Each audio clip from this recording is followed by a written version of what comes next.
मराठी वर्षातील 9वा महिना म्हणजे मार्गशीर्ष. मार्गशीर्षातील प्रत्येक गुरुवार हा सवाष्ण महिलांसाठी विशेष असतो. या दिवशी वैभवलक्ष्मी किंवा महालक्ष्मीचे व्रत करून कुटुंबाला समाधान, शांती, ऐश्वर्य मिळावे अशी प्रार्थना देवीजवळ केली जाते. या व्रताच्या दिवशी वैभवलक्ष्मी घट स्थापन करून शास्त्रोक्त पूजा केली जाते, तर शेवटच्या गुरुवारी व्रताचे उद्यापन देखील केले जाते. याचे नियम आणि पूजाची विधी जी आहे ती पूर्ण आपण आजच्या व्हिडिओमध्ये जाणून घेणार आहोत. तत्पूर्वी जर चॅनलवर नवीन असाल तर चॅनलला सबस्क्राईब जरूर करा आणि हा व्हिडिओ शेवटपर्यंत जरूर बघा. मी संपूर्ण या व्हिडिओमध्ये तुम्हाला माहिती दिलेली आहे. आपल्या मनातील सर्व इच्छा पूर्ण करायच्या हेतूने श्री महालक्ष्मी व्रत करण्याची एक पद्धत आहे. या व्रताची सुरुवात मार्गशीर्ष मासातील पहिल्या गुरुवारी होते आणि शेवटच्या गुरुवारी या व्रताचे उद्यापन सुद्धा केले जाते. परंतु जर कोणत्याही कारणास्तव मार्गशीर्ष मासी व्रत करण्यास जमले नाही तर संपूर्ण श्रद्धेपूर्वक कोणत्याही महिन्याच्या पहिल्या गुरुवारपासून सुरू करावे आणि शेवटचा गुरुवार करावा. मार्गशीर्षातला शेवटचा गुरुवार जो आहे तो अवश्य करावा.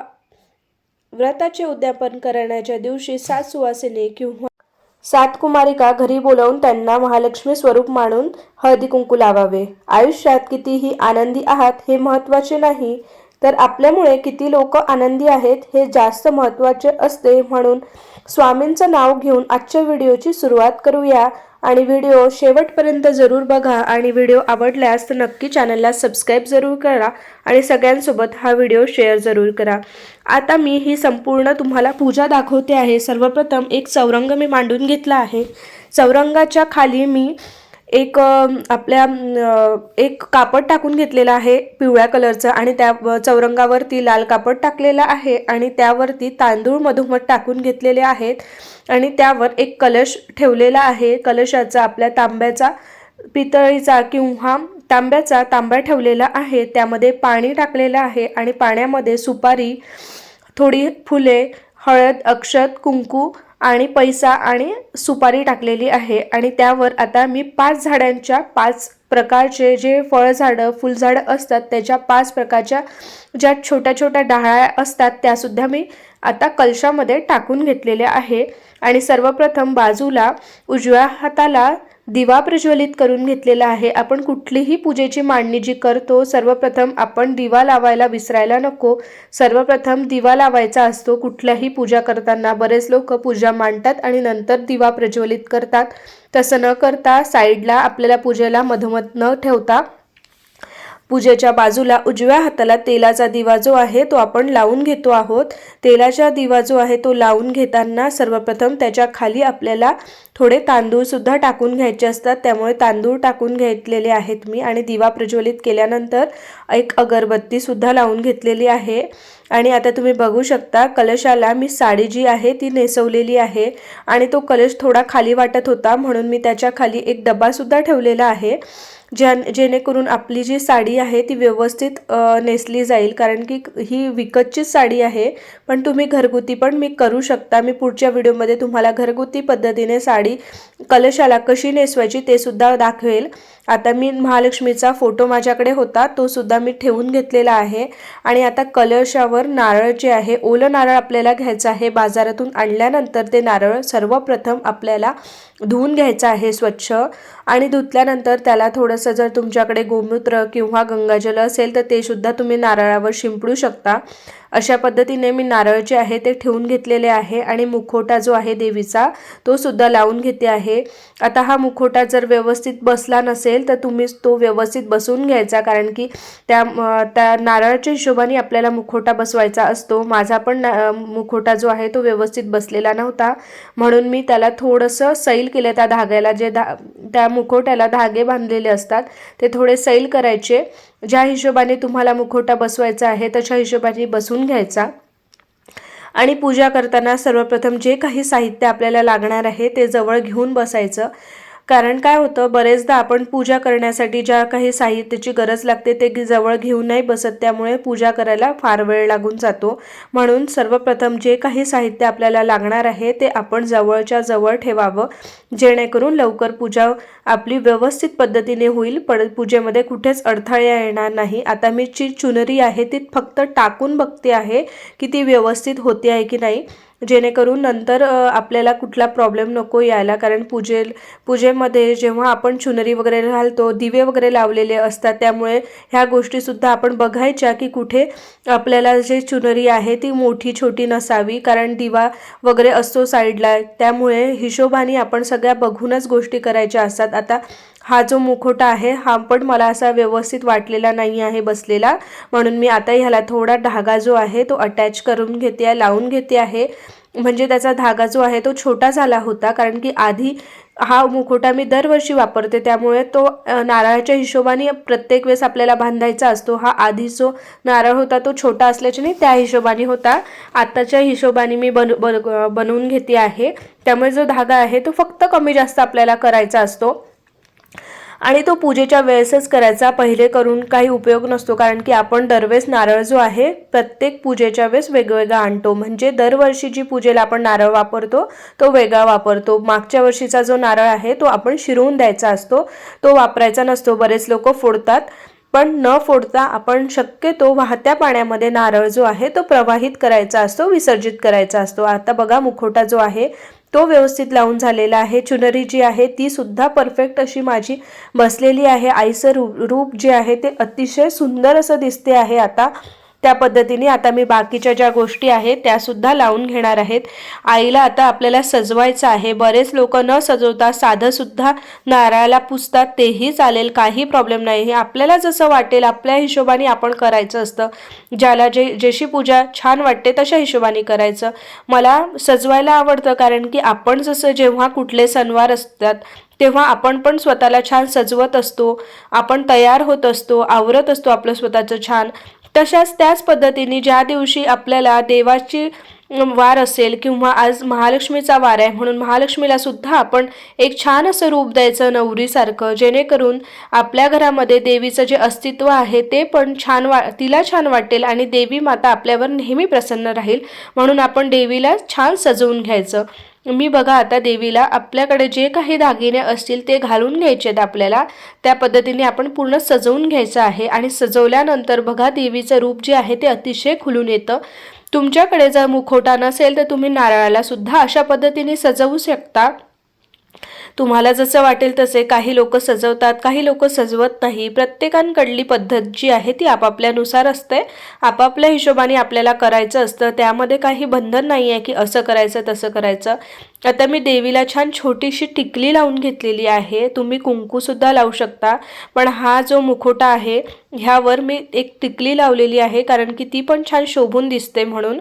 आणि आता बघा मी बोरमाळ जी असते ती सुद्धा देवीला घालून घेते आहे. तुम्हाला जे जे दागिने वाटतात घालवून द्यावेसे ते तुम्ही घालून देऊ शकता. त्यामध्ये असं काही नाही आहे की हेच दागिने घालायचे किंवा अशाच पद्धतीचे घालायचे, असं काही नसतं. जे आपल्याला वाटेल, ज्या पद्धतीचे आपल्याला दागिन्यांनी देवीला सजवायचं असेल त्या पद्धतीने आपण सजवून घ्यायचं आहे छान.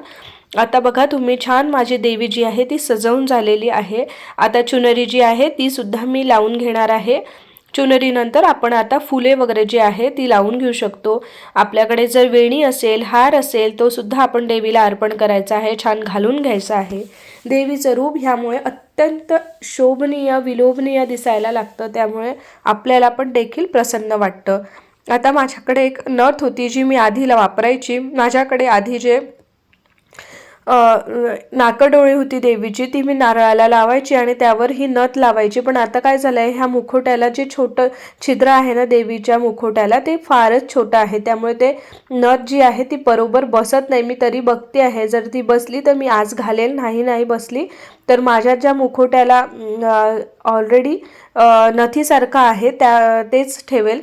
कारण शक्यतो नथ जी आहे ती तिचा जो दांडा असतो तो थोडा जाडा असतो, तो जर बारीक असला तर ती नथ बसते, पण कारण त्याचं छिद्र जे आहे ते पण फार छोटं आहे, पण नथ बसली नाही म्हणून मी आता ती लावलेली नाही आहे. आता आपण सर्वप्रथम गणपती जो आहे तो आपण इथे मांडून घेऊया, कारण की पूजेमध्ये सर्वप्रथम गणपतीची पूजा असते. त्यामुळे एक पानावर सुपारी, 1 रुपयाचं नाणं ठेवलं आहे, त्यावर सुपारी ठेवली आहे, त्याला हळद कुंकूसुद्धा मी वाहून घेतलेलं आहे आणि थोड्या वेळाने मी त्याचा अभिषेकसुद्धा करणार आहे. कारण की सध्या पूजेमध्ये सर्वप्रथम गणपतीचा मान असतो, म्हणून गणपतीची पूजा आपण सर्वप्रथम थोडी का होईना करून घ्यायची, त्यानंतर अभिषेक केला तरी चालेल, किंवा तुम्ही पहिले सुद्धा अभिषेक करू शकता. तुम्हाला जसं वाटेल, ज्या पद्धतीने तुम्हाला योग्य वाटेल त्या पद्धतीने तुम्ही पूजा करून घेऊ शकता. आता मी एका साईडला समईसुद्धा प्रज्वलित केलेली आहे. ते नेहमी लक्षात ठेवायचा, तेलाचा दिवा उजव्या साईडला लावायचा आणि तुपाचा दिवा आहे तो डाव्या साईडला लावायचा असतो देवीच्या. आता बघा, आता बाकी गोष्टी ज्या आहेत त्या सुद्धा मी ठेवून घेणार आहे. सर्वप्रथम माझ्याकडे जी चांदीची छोटीशी देवीची मूर्ती आहे महालक्ष्मीची, ती सुद्धा मी आता ठेवलेली आहे. ती तांदळामध्ये मी ठेवलेली आहे आणि सोबतच तिथे श्रीयंत्रसुद्धा आहे. तुम्हाला आता जेव्हा जवळून हा व्हिडिओ तुम्ही बघाल तेव्हा दिसेल. आणि देवीला मी प्रसादाची वाटी आणि पाण्याचा छोटा ग्लाससुद्धा ठेवून घ्यायचा आहे आपल्याला. आणि जे काही फळे तुमच्याकडे असेल, तुम्ही 5 प्रकारची फळे ठेवू शकता. मी 5 प्रकारची फळे न ठेवता केळी ठेवलेले आहेत. तुम्हाला जसं योग्य वाटेल तसं तुम्ही ठेवू शकता. 5 प्रकारची फळं जरी ठेवली तरी काही हरकत नाही, किंवा 1 फळ जरी आपण ठेवलं तरी काही हरकत नाही. अशा पद्धतीने आता आपली जी पूजा आहे ती बऱ्या प्रकारे मांडून झालेली आहे. आणि त्यानंतर आता आपल्याला देवीला फुले वगैरे वाहून घ्यायची आहे. आता बघा, मी पहिले अभिषेक करते आहे.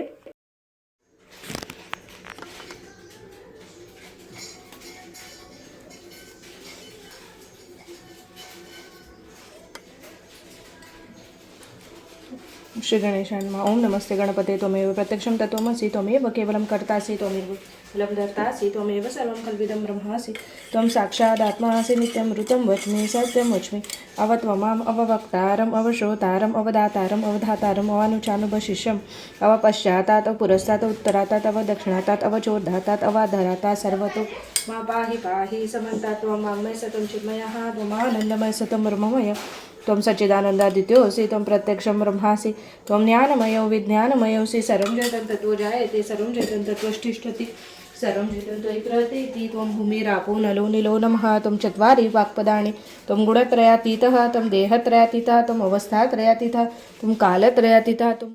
गणपतीला जेव्हा पण आपण अभिषेक करत असतो तेव्हा गणपती अथर्व शीर्ष जे आहे ते अवश्य म्हणावं, आणि सोबतच गणपतीचा ओम गंग गणपते नमः हा मंत्र जप सुद्धा आपण सुरू ठेवावा. आता यानंतर गणपतीला हळदी कुंकू, अष्टगंध आणि थोडीशे आपण तांदूळ व्हायचे आहेत. आणि त्यानंतर गणपतीला जास्वंदाचं फूल सुद्धा आपण वाहून घेतो आहोत. अशा पद्धतीने आपण सर्वप्रथम गणपतीची पूजा करून घेतलेली आहे. त्यानंतर अशाच पद्धतीने आपण जी छोटी आपल्याकडे महालक्ष्मीची मूर्ती असेल तर तिचा सुद्धा अभिषेक करून घ्यायचा. पंचामृताने मी अभिषेक केलेला गणपतीचा, त्याच पद्धतीने आपण आता नैवेद्य दाखवून घेतलेला आहे. नैवेद्याभोवती पाणी फिरवून घेतलेलं आहे. आता आपण महालक्ष्मी देवीचा सुद्धा अभिषेक करतो आहोत.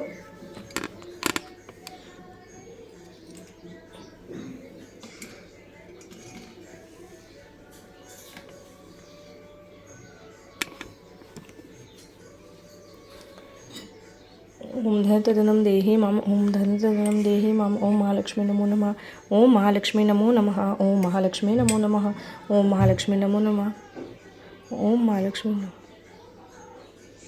महालक्ष्मी नमो नमः, ओम महालक्ष्मी नमो नमः, ओम महालक्ष्मी नमो नमः. आता महालक्ष्मी मातेचा आपण पंचामृताने म्हणजेच दही, दूध, तूप आणि मध आणि थोडी साखर घेऊन पंचामृत बनवून त्याच्याने अभिषेक करून घेतो आहोत. आणि अभिषेक करताना आपल्याला महालक्ष्मीचा मंत्र जप सतत सुरू ठेवायचा आहे. अशा पद्धतीने आपण महालक्ष्मीचा 108 वेळा मंत्र जप करू शकता आणि अभिषेक सुद्धा करून घ्यायचा आहे. त्यानंतर आपल्याला देवीला आपल्या साध्या पाण्याने सुद्धा आंघोळ घालायची आहे अभिषेक केल्यानंतर. त्यानंतर आपली जी पूजा आहे ती संपन्न झाली असा त्याचा अर्थ होतो. त्यानंतर आपल्याला आपली जी आपण कलश जो मांडलेला आहे त्यावर सुद्धा थोडं पंचामृत एका फुलाने शिंपडून घ्यायचं आहे. आपल्या पूजेवर सुद्धा शिंपडून घ्यायचं आहे. आणि देवीला सुद्धा आता आपण ड्रायफ्रूट्सचा नैवेद्य दाखवलेला आहे। आपल्याकडे आता मी देवीसमोर श्रीयंत्र ठेवलेला आहे आणि कवड्यासुद्धा ठेवलेल्या आहेत आणि देवीला हळदी कुंकू लावून घेते आहे। अशा पद्धतीने देवीची सुद्धा आपण छोट्या मूर्तीची पूजा करून घेऊया। श्री लक्ष्मीची कृपा आपल्यावर व्हावी, तिने आपल्या घरात सतत वास करावा, पैसा, शांती, समाधान घरात नांदावे म्हणून महालक्ष्मीचे व्रत आपण करायला हवे आणि हे व्रत केल्याने मनातील सर्व इच्छासुद्धा पूर्ण होतात। म्हणून सगळ्यांनी महालक्ष्मीचे व्रत अवश्य करावे। श्री महालक्ष्मीची अनेक नावे, अनेक रूपे आहेत। पार्वती, सिंधुकन्या, महालक्ष्मी, लक्ष्मी, राजलक्ष्मी, गृहलक्ष्मी, सावित्री, राधिका, रासेश्वरी, चंद्रा, गिरिजा, पद्मा, मालती, सुशीला अशा विविध नावांनी महालक्ष्मी ओळखली जाते। अशा या सर्वांभूती असलेल्या महालक्ष्मीची ध्यानी घ्यावी अशी ही कहाणी आहे, द्वापार युगातील आणि आपल्या भारतातील सौराष्ट्र देशामध्ये घडलेली। त्यामुळे आपण ही कहाणीसुद्धा आतल्या या व्हिडिओच्या शेवटी बघणारच आहोत। महालक्ष्मी मातेला गोकर्णाचं फूलसुद्धा अत्यंत प्रिय आहे, म्हणून महालक्ष्मीच्या पूजेमध्ये, शंकरजीच्या पूजेमध्ये, विष्णू भगवानजीच्या पूजेमध्ये हे फूल आपण अवश्य वापरावं, कारण महालक्ष्मी देवी आपल्याला प्रसन्न करण्यासाठी आपण ह्या फुलाचा उपयोग ह्या महालक्ष्मीच्या पूजेमध्ये करू शकतो। महालक्ष्मी व्रताच्या पूजेमध्ये जर आपण अशी फुले जर वाहिली तर देवी आपली लवकरात लवकर सगळी इच्छा पूर्ण अवश्य करते, कारण महालक्ष्मीला हे फूल जे आहे ते अत्यंत प्रिय असतं, म्हणून महालक्ष्मीच्या पूजेमध्ये हे फूल अवश्य वापरावं। सोबतच महालक्ष्मीला आपण लाल फुले, जर आपल्याला कुठे कमळसुद्धा जर मिळाले ते सुद्धा आपण आजच्या पूजेमध्ये अवश्य वापरावे। आजच्या पूजेमध्ये मला कमळ मिळाले नाही म्हणून मी ते वापरले नाही, पण मला शेवंतीची वेणी अवश्य मिळाली। शेवंतीचं फूलसुद्धा जे आहे ते महालक्ष्मीला अत्यंत प्रिय असतं, म्हणून आजच्या पूजेमध्ये अवश्य शेवंतीच्या फुलाचा आपण उपयोग करावा। जसं मिळेल, जशी आपल्याला सजवता येईल तशा पद्धतीने आपण ही पूजा अवश्य करावी, जेणेकरून आपल्याला महालक्ष्मी देवी प्रसन्न होऊन जी आपले इच्छा आकांक्षा असतील त्या नक्कीच पूर्ण करतील। बऱ्याच मुली पहिल्यांदा हे व्रत करत असतील तर त्यांच्यासाठी सुद्धा हा व्हिडिओ अत्यंत महत्त्वाचा आहे। या व्हिडिओमध्ये तुम्हाला संपूर्ण माहिती मी या व्रताबद्दलची दिलेली आहे। महालक्ष्मीचे हे जे व्रत आहे ते भाविकांना सुख समृद्धी सुबत्ता प्राप्त झाल्याचा अनुभव येतोच, शिवाय त्यांना बऱ्याच अशा गोष्टी ज्या आहेत त्या त्यांच्यासोबत नकळतपणे घडत जातात। त्यामुळे हे व्रत जेव्हा पण आपण आचरतो ते अखंड आयुष्यभर आपण पाळायचं असतं, कारण देवी जे आहे ती तुम्हाला नेहमी वरदान देत राहते, म्हणून तुम्हाला हे व्रत अवश्य पाळायला हवं। महालक्ष्मी देवीची स्थापना करताना तिचे तोंड पूर्वेकडे किंवा उत्तरेकडे असावे, किंवा तुमचे तोंड जरी तुम्ही पूर्वेकडे केले तरी चालेल। देवीची स्थापना करण्यापूर्वी घरातील जागा स्वच्छ अवश्य करून घ्यावी। ज्या ठिकाणी देवीची स्थापना करायची त्या जागी चौरंग आणि पाट अवश्य मांडावा, त्याभोवती रांगोळी अवश्य घालावी। थोडे गहू किंवा तांदळाच्या चौरंगाच्या मध्यभागी पसरून त्यावर कलश ठेवावा। पितळेचा किंवा चांदीचा स्वच्छ तांब्या घेऊन पाण्याने पूर्ण भरावा, त्यामध्ये एक सुपारी, नाणे आणि दुर्वा घालाव्यात। 5 प्रकारच्या झाडांच्या डहाळ्या किंवा 5 प्रकारची पाने कलशाच्या तोंडावर रचून त्यावर नारळाची शेंडी वर राहील अशा प्रकारे नारळ ठेवावा। हळदी कुंकाची बोटे कलशाच्या बाहेर अवश्य लावावीत। श्री महालक्ष्मीचे चित्र कलशाला टेकवून ठेवावे। ओम केशवाय नमः, ओम नारायणाय नमः, ओम माधवाय नमः हा मंत्र स्वतःच म्हणून आचमन करावे। पळीने पाणी हातावर घेऊन ओम गोविंदाय नमः असे म्हणून हातातील पाणी ताम्हणात सोडावे। नंतर देवीला स्नान घालावे। हळदी कुंके फुले वाहून देवीपुढे उदबत्ती अवश्य लावावी आणि ओवाळावी। धूप दाखवून निरंजन ओवाळावे। देवीला नैवेद्य अर्पण करून झाल्यानंतर मनोभावे देवीची प्रार्थना करत आपली इच्छा सफल होण्याची विनंती अवश्य देवीला करावी। महालक्ष्मीची व्रताची कथा वाचावी, नंतर महालक्ष्मी महात्म्य वाचावे। देवीला नैवेद्य अर्पण केल्यानंतर हात जोडून पोथीला छापलेल्या श्री महालक्ष्मीला उद्देशून इंद्रदेवाने म्हटलेले नमन अष्टक म्हणावे। हे अष्टक म्हणण्यापूर्वी आपल्या मनात जी काही इच्छा असेल ती देवीला सांगून ती फलद्रूप व्हावी म्हणून देवीला मनोभावे विनंती करावी। मग निरांजन ओवाळून आरती करावी। रात्री महालक्ष्मीची पुन्हा पूजा करावी। एखादा गोड पदार्थाचा महानैवेद्य दाखवावा। गाईला देण्यासाठी एका पानावर गोग्रास काढून तो घास गाईला द्यावा. नंतर कुटुंबातील सर्वांनी भोजन करावे. दुसऱ्या दिवशी सकाळी स्नान केल्यानंतर कलशातील डहाळी आणि पाने वेगवेगळ्या 5 ठिकाणी ठेवावीत. कलशातील पाणी तुळशीत ओतावे. देवीची स्थापना केलेल्या जागेत 3 वेळा हळदी कुंकू वाहून नमस्कार करावा. अशा प्रकारे महिन्यातील प्रत्येक गुरुवारी एकूण 8 गुरुवार होईपर्यंत महालक्ष्मीची पूजा अवश्य करावी. मार्गशीर्ष महिन्यातील पहिल्या गुरुवारपासून येणाऱ्या सर्व गुरुवारी हे व्रत करावे. न चुकता दरवर्षी हे व्रत केल्यास घरात सुख समृद्धी आनंद येतो आणि त्या घरावर देवीचे वरदहस्त राहते.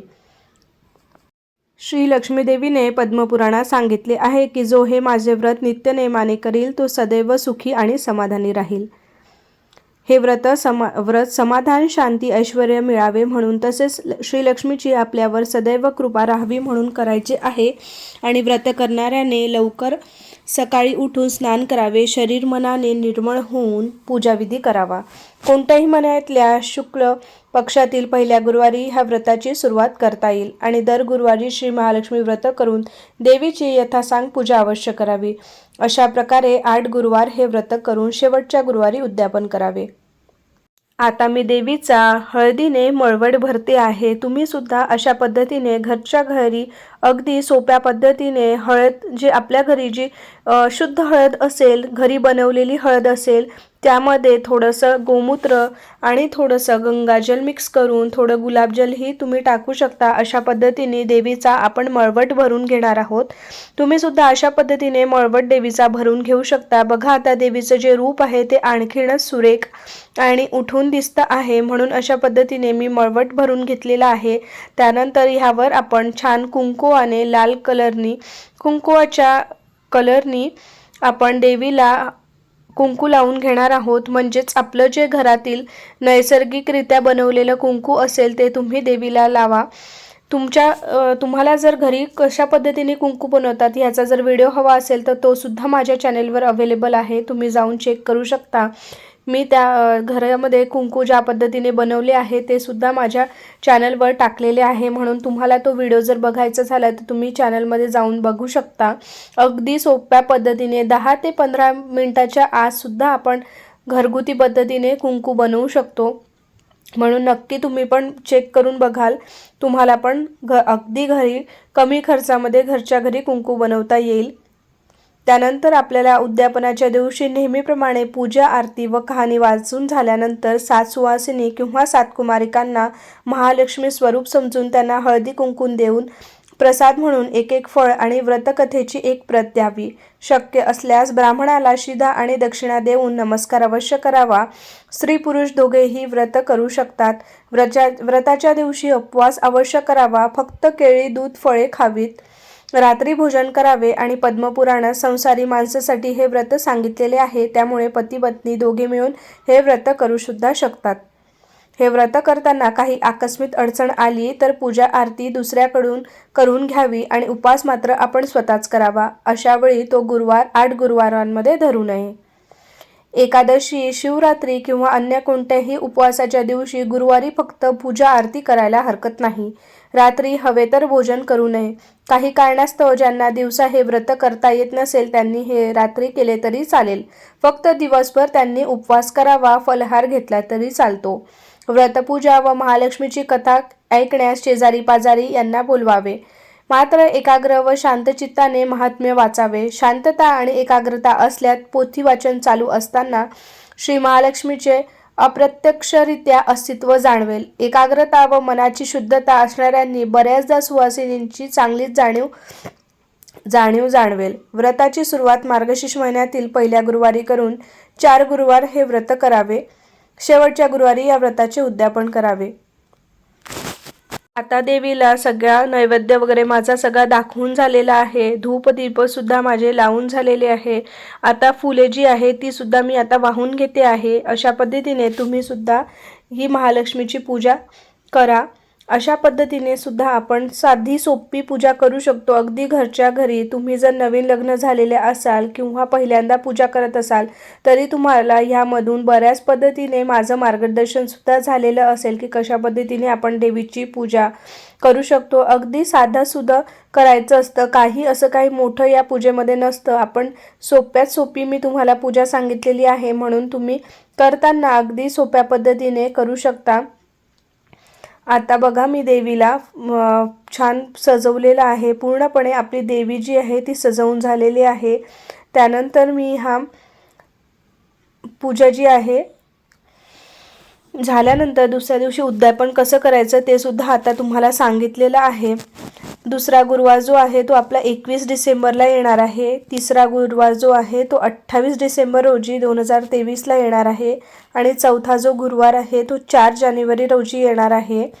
अशा पद्धतीने आपले जे गुरुवार आहे ते येणार आहेत. 13 तारखेचा जो होता आपला तो पहिला गुरुवार आहे आणि 2024च्या 4 जानेवारीचा चौथा गुरुवार येतो आहे. आणि 5व्या गुरुवारी अमावस्या आलेली आहे, तरी तुम्ही तो गुरुवार करू शकता. नाही केला तरी काही हरकत नाही, पण ज्यांना करायचा झाला त्यांनी अवश्य करावा. मार्गशीर्ष महिन्यातील गुरुवार करताना काही चुका आपण करायच्या नाही आहेत, त्यामुळे आपल्याला व्रताचं फळ मिळत नाही. म्हणून काही चुका ज्या आहेत त्या अवश्य टाळायला हव्या. आता मी पूजेमध्ये आपल्या इथे जो माझ्याकडे जो कासव आहे छोटा तो सुद्धा ठेवलेला आहे. पितळीचा कासव आहे, तो पाण्यामध्ये मी ठेवते. तो कासवसुद्धा ठेवलेला आहे. आणि फुले जी आहे ती व्यवस्थित मी आता छान लावून घेते आहे. मला जशी पूजा सजवायची आहे त्या पद्धतीने मी फुले जी आहे ती सुद्धा लावून घेते आहे. जर तुम्ही मार्गशीर्ष गुरुवारचं व्रत करत असाल तर ब्रह्मचर्याचं पालन अवश्य करावं. मनातसुद्धा वाईट विचारसुद्धा आणू नये. मार्गशीर्ष महिन्यात मांस, मच्छी, मद्यपानाचं सेवनसुद्धा करू नये. मार्गशीर्ष महिन्यात शक्यतो सात्विक आहार घ्यावा. जेव्हा आपण कुठलं व्रत करत असतो तेव्हा कुणाशीही खोटं बोलू नये, कोणालाही फसवू नये, इतरांबद्दल वाईटसुद्धा बोलू नये. गुरुवार हे महालक्ष्मीचं व्रत आहे आणि महालक्ष्मी ज्या घरात सुख शांती असते तेथेच वास करते. म्हणून गुरुवारचं व्रत करताना मार्गशीर्ष महिन्यामध्ये वादविवाद, भांडणसुद्धा करू नये. घरातील ज्येष्ठ व्यक्तीचा मान अवश्य राखावा, त्यांची सेवा अवश्य करावी. जर तुम्ही ज्येष्ठ व्यक्तींचा अपमान आणि सेवा करत नाही तर तुम्हाला फळसुद्धा मिळणार नाही. म्हणून आपण ह्या गोष्टीची अवश्य काळजी घेतली पाहिजे की आपल्याकडून कोणाचा अनादर होऊ नये, कोणाचा अपमान होऊ नये. आपल्या घरात जर ज्येष्ठ व्यक्ती असतील तर त्यांचेसुद्धा आपण अपमान जे आहे ते आपण लक्षात ठेवले पाहिजे. त्यांचा कुठल्याही पद्धतीने अपमान करू नये. त्यांच्यावर आपण जे काही आपले कामं असतील ते व्यवस्थित करून त्यांची नेहमी सेवा करावी. आपल्यापेक्षा जे लहान लोक आहेत, गोरगरीब लोक आहेत, त्यांनासुद्धा कधीच आपण उलट शब्द बोलू नयेत किंवा त्यांचासुद्धा मान अपमान करू नये. त्यांच्याशी प्रेमाने आणि चांगल्या पद्धतीने आपण नेहमी वागले पाहिजे. ह्या काही साध्या सोप्या गोष्टी आहेत, त्या जीवनामध्ये आपण आचरण केल्या तर महालक्ष्मी माता आपल्यावर नक्कीच प्रसन्न होईल. आपल्या मार्गशीर्ष महिन्यामध्ये महालक्ष्मीची आपण पूजा तर करतच असतो, सोबतच आपण विष्णू सहस्त्रनामाचा सुद्धा 108 वेळा मार्गशीर्षच्या गुरुवारी जप अवश्य करायला हवा आणि केला पाहिजे. त्यामुळे आपल्याला महालक्ष्मी मातेचं जे फळ आहे ते लगेच मिळायला सुरुवात होते. कारण की माता लक्ष्मी विष्णूंची आवडती भार्या आहे, पत्नी आहे. त्यामुळे महालक्ष्मी माता आपल्यावर जर कृपा करणार असतील तर त्यासोबतच आपण मार्गशीर्षामध्ये विष्णू भगवानजीचे सुद्धा स्मरण अवश्य केले पाहिजे. विष्णू भगवानजीचा जो त्यांचा सहस्त्रनामाचा पाठ जो आहे तो अवश्य केला पाहिजे. त्यामुळे सुद्धा आपल्याला जे महालक्ष्मी मातेचं फळ आहे ते लगेच मिळण्यास सुरुवात होते.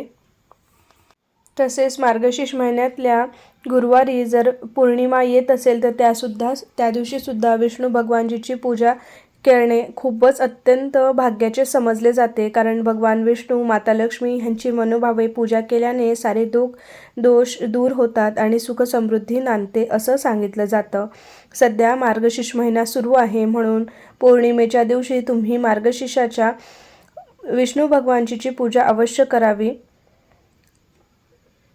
आणि आपण जो नैवेद्य दाखवतो त्यामध्ये तुळशीचे पानं जी आहे ती अवश्य घालावी. विष्णूंना तुळस अत्यंत प्रिय असते, म्हणून देवीसमोर सुद्धा आपण जेव्हा नैवेद्य दाखवू तेव्हा तुळशीची पाने अवश्य त्या नैवेद्यामध्ये ठेवावी. देवीला आपण वेणी, हार, फुलं, सुगंधी द्रव्य, मंगळसूत्र, बांगड्या, 5 प्रकारची फळं अशी सुद्धा आपण अर्पण करायची असतात. देवीची ओटी जी आहे ती अवश्य भरायची असते आणि देवीचा या देवी सर्वभूतेषु शांतिरूपेण संस्थिता नमस्तेस्ये नमस्तेस्ये नमस्तेस्ये नमो नमः असा मंत्र जप सुद्धा आपल्याला 108 वेळा करायचा आहे. जेवढा शक्य आहे तेवढा अवश्य करा. जर तुमच्याकडे कमलगट्ट्याची माळ असेल तर त्यावर जर तुम्ही जप केला तर तो मंत्र जो आहे तो अधिक पटीने लाभदायक होतो. शिवाय आपल्याला श्री लक्ष्मी महात्म्याचं पठणसुद्धा करायचं असतं, पारायणसुद्धा करायचं असतं. देवीला आपण नमस्कार करून जर तुमच्याकडे लक्ष्मी महात्म्य असेल तर ते नक्की आवर्जून वाचा आणि तो वाचल्यानंतर तुम्हाला देवीचं जे फळ प्राप्त होईल त्याचा अनुभव येईल. तुम्ही तो मला नक्की कमेंट करून सांगाल की तुम्हाला देवीचं काय फळ मिळालं किंवा तुम्हाला देवी मातेचा काय अनुभव आला हे सुद्धा मला नक्की सांगा. आपल्याकडे जर विष्णूची मूर्ती असेल तर त्यावर सुद्धा आपण दुधाने, पंचामृताने या दिवशी अभिषेक करायला हवा. जर तुमच्याकडे विष्णूचा फोटो नसेल किंवा मूर्ती नसेल तर तुम्ही श्रीकृष्णाला विष्णू मानून तुम्ही त्यांची सुद्धा पूजा करू शकता. त्यामुळे सुद्धा तुम्हाला पैशाची जर कमतरता असेल, तुम्हाला काही अडीअडचणी असेल, संसारामध्ये काही प्रॉब्लेम असेल, घरामध्ये काही कलह होत असेल, मूलबाळांचे प्रॉब्लेम असतील किंवा मूलबाळ होत नसेल तरी जर तुम्ही अशा पद्धतीने भगवान विष्णूंची माता लक्ष्मीसोबत जर पूजा केली तर तुम्हाला देव सगळ्या गोष्टी प्राप्त करून देतील. तुम्हाला धनकीर्ती, मानसन्मान, ऐश्वर्य, वैभव प्राप्त होईल. म्हणून तुम्ही या गोष्टीसुद्धा श्रीहरीची पूजा, विष्णूंची पूजा महालक्ष्मीसोबत अवश्य करावी. धूप दीप लावल्यानंतर मंत्राचा जप अवश्य करावा. मंत्र जो आहे तुम्हाला मी आत्ताच थोड्या वेळ आधी सांगितला होता तो सुद्धा तुम्ही म्हणू शकता किंवा देवी मार्गशीर्ष महिन्यातील देवीचं जे पुस्तक आहे त्यामध्ये सुद्धा बरेचसे मंत्र दिलेले आहेत, ते सुद्धा तुम्ही अवश्य पठण करू शकता. भगवान श्रीकृष्णाला प्रार्थना करून, नमन करून तुम्ही लक्ष्मी मातेला नैवेद्य अर्पण करू शकता. तुम्ही लक्ष्मीजीला गाईच्या दुधाची खीर बनवून आणि श्रीहरीला गूळ आणि हरभऱ्याचा नैवेद्य अर्पण करू शकता. त्यामुळे लक्ष्मीची कृपा अवश्य आपल्या घरावर सदैव राहते आणि संकटापासून सुद्धा मुक्ती मिळते. मार्गशीर्ष महिन्यातील पहिल्या गुरुवारी आपल्याला गाईला गूळ आणि हरभरा डाळ आणि हळद खाऊ घातल्याने भगवान विष्णू प्रसन्न होतात असा बऱ्याच जणांचा अनुभव सुद्धा आहे. या दिवशी आपल्याला गाईला हळद, रोळी आणि अक्षदाचा टिळक लावून पूजा अवश्य करावी. असे केल्याने जीवनातील बऱ्याचशा गोष्टी, अडचणी संपतात आणि आपल्याला त्याचे लाभसुद्धा होतात. या दिवशी श्रीहरीच्या मंदिरात किंवा तुळशीच्या खाली दिवा अवश्य लावावा. त्यामुळे कुटुंबातील जवळीक वाढते आणि नाते गोड राहते. संसारामध्ये पती-पत्नीमध्ये मतभेद असतील ते सुद्धा दूर होतात. अनाथ आणि वृद्धांना अन्नदान आणि कपडेदान अवश्य करावे. त्यामुळे सुद्धा आपल्याला बऱ्याच प्रमाणात लाभ होताना दिसतात. आपल्याकडे जर भगवद्गीता असेल तर त्याचा सुद्धा आजच्या दिवशी पाठ केल्याने आपल्याला सहस्र भोजनाचा जे फळ असते ते सुद्धा आजच्या दिवशी मिळतं. म्हणून जर तुमच्याकडे भगवद्गीता असेल तर ती अवश्य श्रवण करावी किंवा वाचावी. ओम श्रीं ह्रीं श्रीं कमले कमलालय महिम प्रसिद्ध प्रसिद्ध प्रसिद्ध स्वाहा महालक्ष्मी महात्म्य प्रसन्न. ओम श्रीं महालक्ष्मी देवे नमः. श्री महालक्ष्मी व्रतकथा. महालक्ष्मी देवीची कहाणी. श्री गणेशाय नमः. श्री महालक्ष्मी देवे नमः.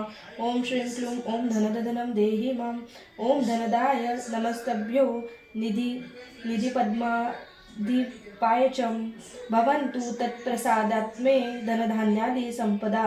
मन लावून ऐकावी, ध्यानात ठेवावे. श्री लक्ष्मी देवीची कहाणी. द्वापार युगातील अधिष्ठात्री सौराष्ट्र देशाची मोहिनी श्री महालक्ष्मी देवी. आटपाट नगर होतं. नगराचा एक राजा होता.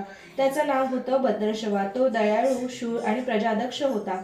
देवा ब्राह्मणांना, साधू संतांना सुखावीत होता, आनंद देत होता. राजाच्या राणीचं नाव सूरजचंद्रिका होतं. नाव चांगलं, पण स्वभावात अहंकार.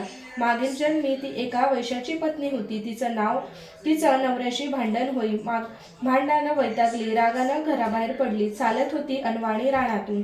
तिथं तिला दिसल्या सुवासिनी. त्या करीत होत्या लक्ष्मीचं व्रत. ते तिनं पाहिलं. त्यांच्याबरोबर तिनंही व्रत केलं. दुःख विसरली, दारिद्र्य गेलं, परिस्थिती सुधारली, देवीची भक्ती फळाला आली. कालांतराने ती मरण पावली. पुढे तिचा पुनर्जन्म झाला. स्त्रीचा जन्म पुन्हा मिळाला. पण भाग्य उसळलं. भद्रश्वा राजाचा तिचा विवाह झाला. ऐश्वर्यात लोळू लागली. गर्वानं ती फुगली. गरिबांना विसरली. तोऱ्या ताठानं फुगली. दासदासींवर रागवली.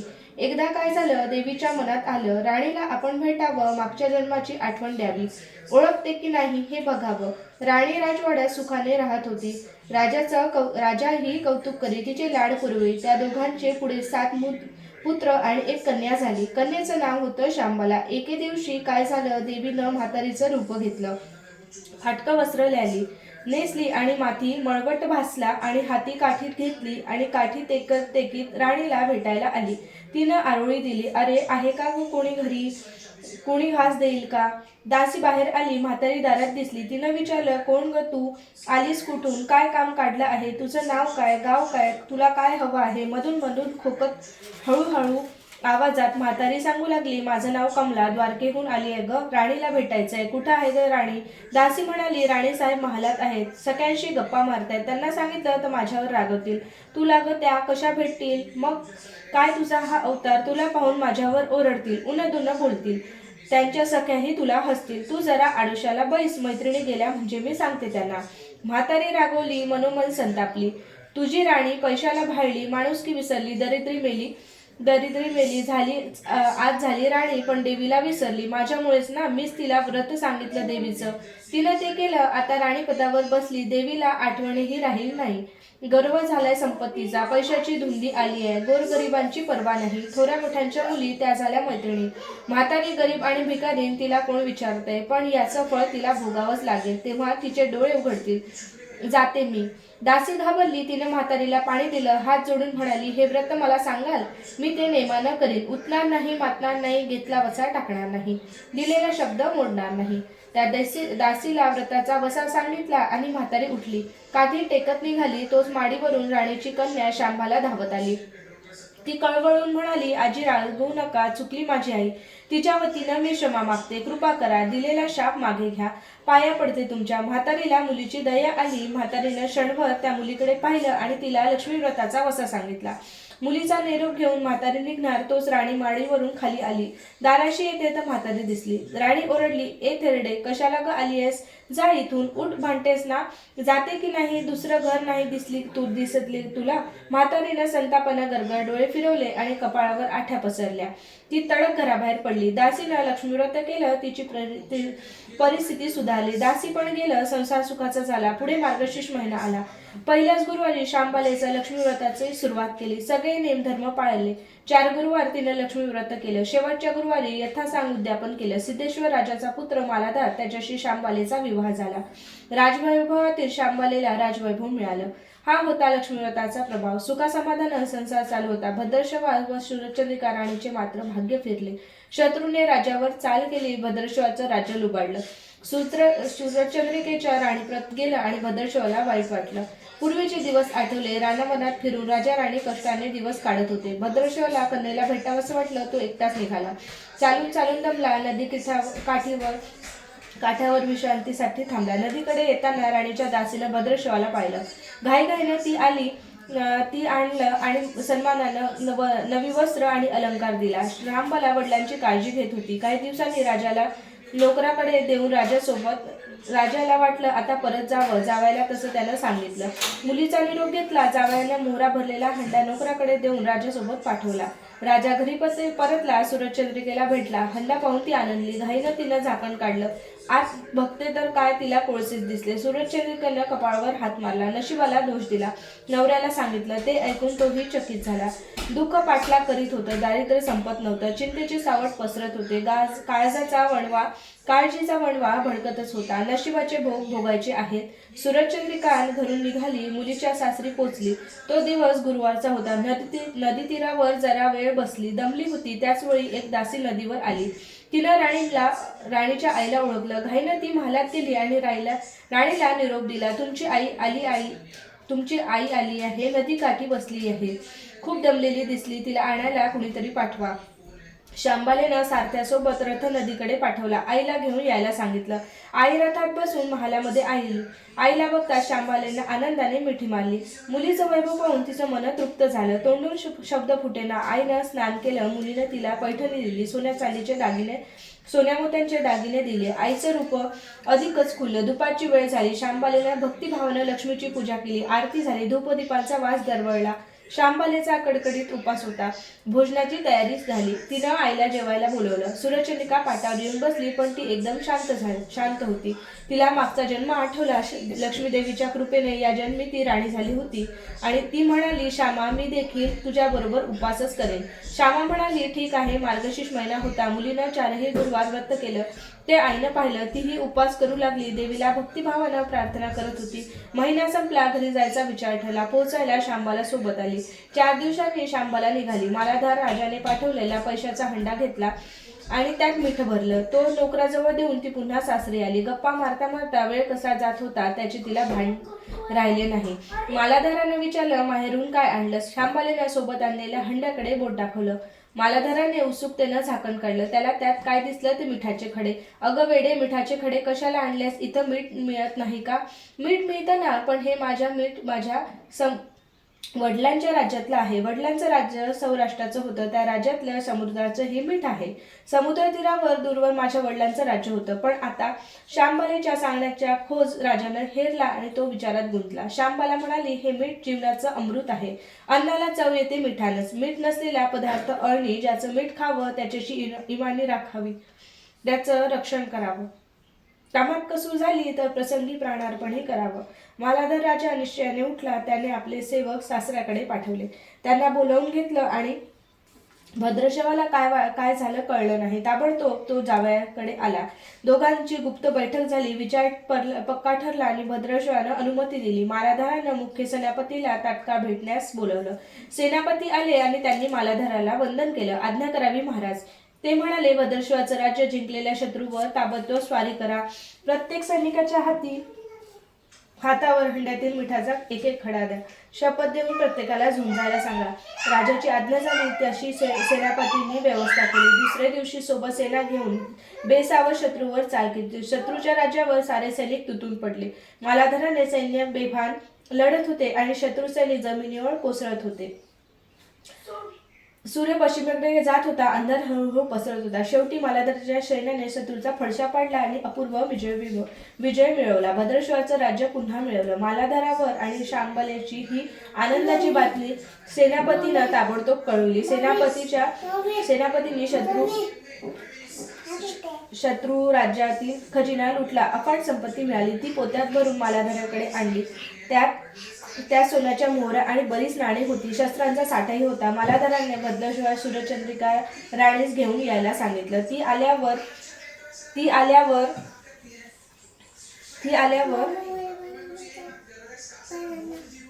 घरात आनंदाला उधाण आलं. तो होता गुरुवार. शांबालेनं लक्ष्मी व्रताची पूजा केली. आरती झाली. धूपदीपांचा सुगंध दरवळला.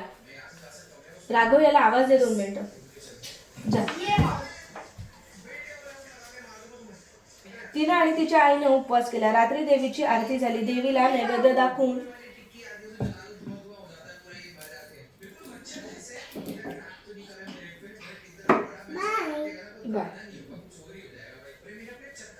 देवीला आईने लक्ष्मी व्रताचा शेवटचा दिवस, मंगल मुहूर्ताचा दिवस. मालाधारानं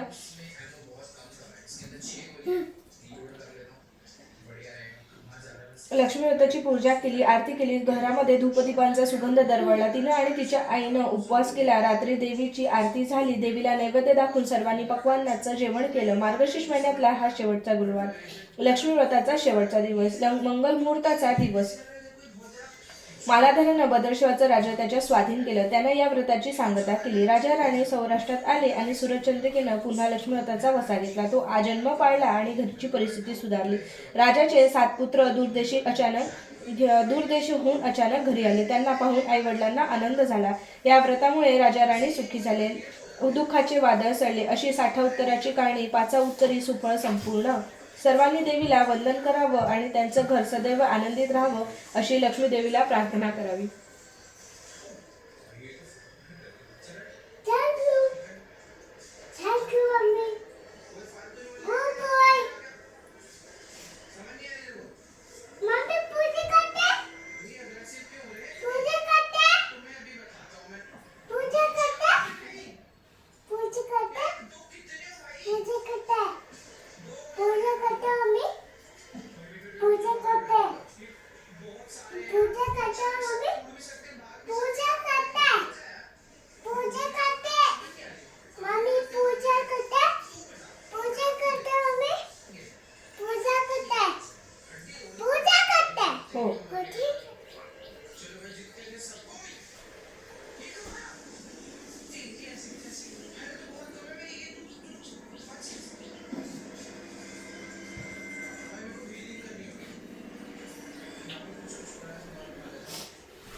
माऊ तिकडे जाऊ नको बरं.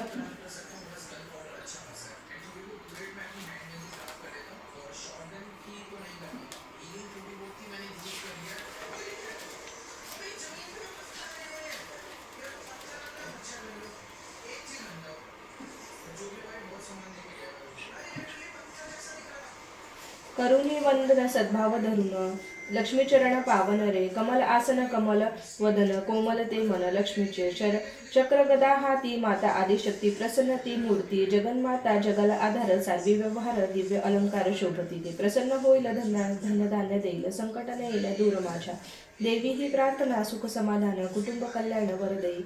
चित्त शुद्ध करी दैन्य दूर करी, निर्मळ अंतरी ठेव सदा. जी चूक झाली मायम पोटी घाली, आता तूच आता क्वाली. भक्तजन नित्य हे अष्टक गातील जे लोक, श्रद्धाळू भाविक पावन होतील.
अरे नको, तुटेल ते.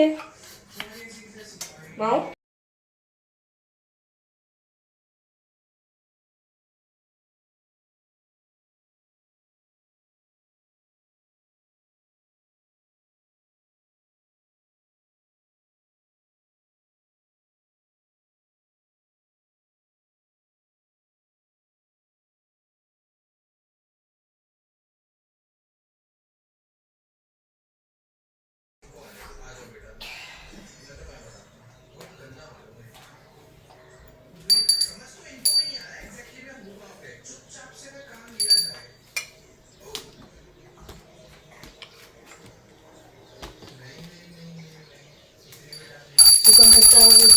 वार्ता विघ्नाची, नुरवी पूर्वी प्रेम कृपा जयाची, सर्वांगी सुंदर उठे दुराची, कंठी जटे मुक्ता फळाची. जय देव जय देव जय मंगलमूर्ती हो श्री मंगलमूर्ती, दर्शन मात्रे मन स्मरणे मात्रे मन कामना पूर्ती. जय देव जय देव रत्न खचित फरा तुझगौरी कुमरा, चंदनाची उंची कुंकुम केशरा, हिरे जैत मुक्त शोभतो बरा, रुंजुंटी नो पुढे चढी घागरिया, चढीच्या घागरिया रुंजून वाजती, देवे नांदे देव अंबर गळगती, ताटा ठुमकट ठुमकट नाशे गणपती, शंकर पार्वती कौतुक पार्वती, लंबोदर पीतांबर फणीवर वंदना, सरसोन वक्र तुंड त्रिनयना, दासा मासा वाटपा हे सदना, संकटी पावावे निर्वाणी रक्षावे सुरळ वंदना. जय देव जय मंगलमूर्ती हो श्री मंगलमूर्ती, दर्शन मात्रे मन स्मरणे मात्रे मन कामना पूर्ती. जय देव जय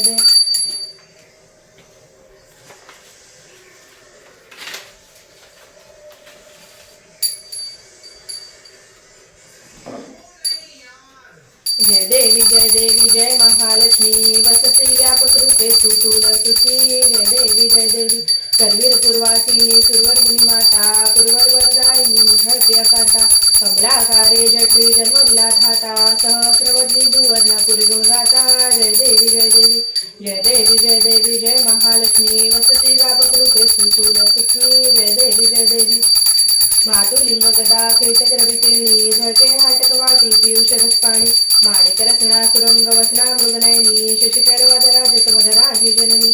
जय देवी जय महालक्ष्मी, वसती व्यापक रूपे सुतूल सुखी. जय देवी तारा शक्ती रम्या शुभका गौरी, सांख्य म्हणती प्राकृती निर्गुण निर्धारी, गायत्री निर्विजा निगमागम सारी, प्रगटे पद्मावती निर्धर्माचारी.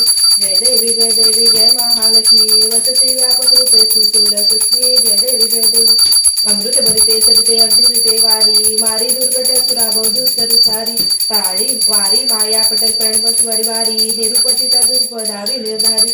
जय देवी जय महालक्ष्मी, वसती व्यापक रूपे सुतूल सुखी. जय देवी चतुरानने कृषित कर्माच्या ओळी, लिहिल्या असतील माझे निजबाई, उसवणी चरणातळी पद्मशून्य शाळी, मुक्तेश्वर सागर शेषागर बाई. जय देवी जय महालक्ष्मी, वसती व्यापक रूपे सुतूल सुष्मी. जय देवी कर्पूर गौरम करुणावतारम सुसार सारम मुजेंद्रहारम सदा सुंदर विद्यावृंदे भवमनी सौतुजनी, मंदार माला कपाल माला शिशंकराय दिगंबराय नमः शिवाय कर्पूर निरांजन धूपम दीपम समर्पयामी. घालीन लोटांगीन वंदीन चरण, डोळ्यान पाहिन रूप तुझे, प्रेमे आलिंगनानंद पूजन, भावे वाण मने नामा. तुमेव माता पिता तुमेव बंधा सुखा तुमेव विद्या दोणम त्वमेव सर्वं मम देव कायन माझ्या मनसे दे. सुदात्मनामा प्रकृती स्वभावा करो वीर्यं सकल परस्मै नारायणाति समर्पय. अच्युतं केशवं राम नारायणं कुशलामोदरं वासुदेवं हरि, श्रीधं माधवं गोपिकावलं जानकीनायकं रामचंद्र हरि. हरे राम राम राम हरे हरे, हरे कृष्ण कृष्ण कृष्ण हरे हरे, हरे राम राम हरे हरे, हरे कृष्ण कृष्ण कृष्ण हरे.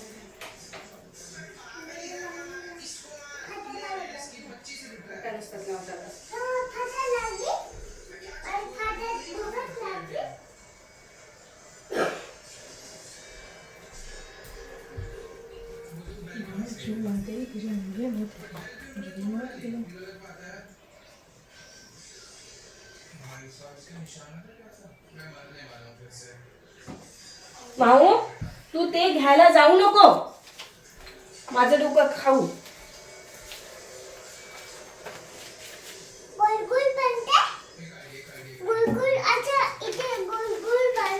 हो.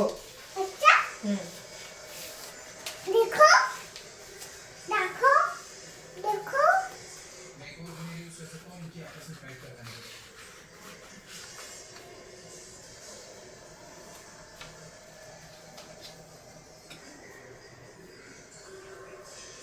चॉकलेट वाला अरे वाह चॉकलेट वाला अरे वाह चॉकलेट वाला